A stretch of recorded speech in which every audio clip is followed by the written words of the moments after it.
மக்களே, மதுரையை தான் தூங்கா நகரம்னு சொல்லுவோம். இங்கே பாருங்கள் கனடாவை. நைட்டு ஒரு 11 மணி இருக்கும். இப்போ இங்கே பாருங்கள் உள்ள கடைகள், எல்லா கடையும் ஜே ஜே ஜே ஜேன்னு இருக்கும். பெட்ரோல் போடுறதுக்கு பாருங்கள் கேஸ் ஸ்டேஷன் என்ன அழகாக இருக்குன்னு.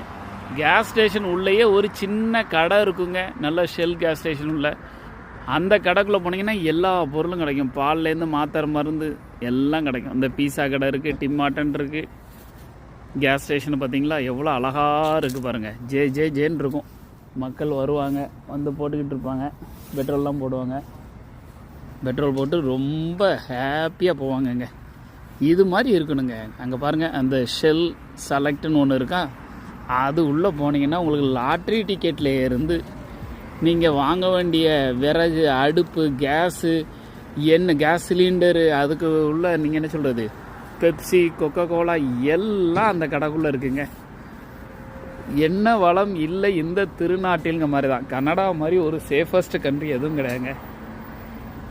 பீஸாவை பாருங்கங்க, நைட்டு 12 மணிக்கு பீஸா கடை திறந்து அழகாக இருக்குது. ஜே ஜே ஜே ஜேன்னு இருக்குது. வாங்க மக்களே, வாங்க கனடாவை பார்த்து வாங்கலாம். இங்கே வாங்கலாம், நான் கூட்டிகிட்டு போகிறேன் எல்லா இடத்துக்கும் உங்களை.